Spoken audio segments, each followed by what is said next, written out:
advice that I would say to somebody who's just getting into the possibly taking responsibility for their grandkids is to do the research. I mean, you know, that's something that's kind of ongoing because through each stage there's different research. You know, early on, you know, the research is a little different than when you get really into the courtrooms and into the, you know, things are always changing with families, and so to know, you know, to be pretty much abreast of what's going on, and being able to be flexible and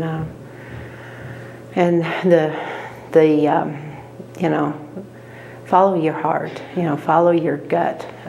Your gut feelings don't lie, and when you got a feeling in your gut that there's something not right going on, and it might not be right in front of you, but you sense it, you know, do the research on that, and you'll find your gut don't lie. One of the first things that you really got to realize you have to have is a lot of patience. Dealing with the social service system can really get to you. They can drag things out or they can speed things up, and I think that all depends on you. In my case, we made a game plan and we stuck with that game plan. But patience is what's really important in the whole thing, and you have to really just go after it. Anything that you can do before you get into that courtroom is a big help. From my experience, some of the things that I've learned, the wisdom that I've gained in that is, and working with other grandparents and seeing what they're going through. You know, I share some of the experience that I had when I was in this process of first getting custody of the kids. I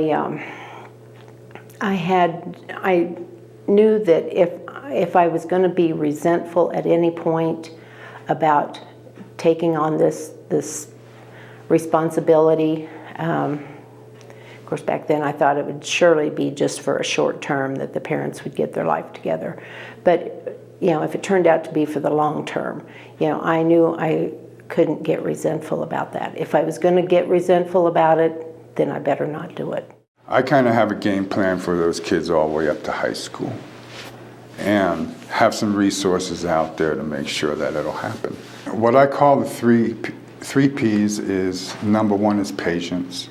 Things are not going to move the way you want them to move. Okay? They will slow down, they will come to a full stop sometimes. Okay? So you really need to be patient.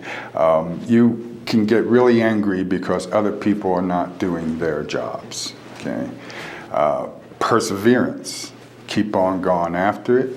If you have to call social services every day, you call them every day. You have to email them every day, you email them every day. You just stay on top of it. Stay on top of it, stay on top. Make sure they are doing their jobs. Okay? And the other P was to being plugged in with the organizations. Okay? You will find you will get such a multitude of help out there that it'll make your head spin. I mean, I am so glad that I am involved in all these organizations because they're still there for me, and it's been a year. You know? And I can go back there and say, well, you know, it's been a year now, and I wouldn't have made it without you guys. Then it came to the point where I had to really evaluate, what can I do? You know, what's really going on here? What can I do? What am I able to do and willing to do financially, physically, emotionally?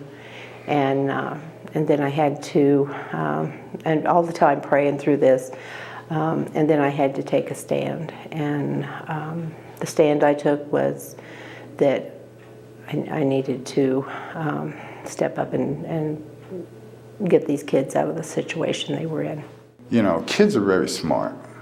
Okay, they pick up on a lot of things, and the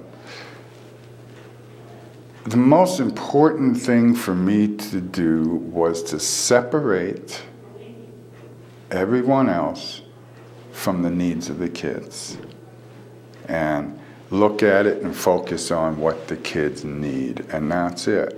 The rest of the family are adults, they can take care of themselves.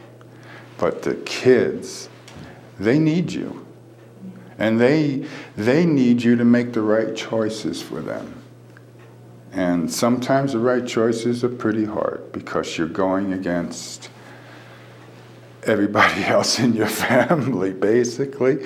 And you end up doing a lot of things by yourself and a lot of people not liking you for it. But it's the kids. It's the kids, that's what counts. Okay, that's all that counts. You go do whatever you need to do for the kids. And you know, those kids, they will tell you if they were here who is for them. Okay? And they know who's for them.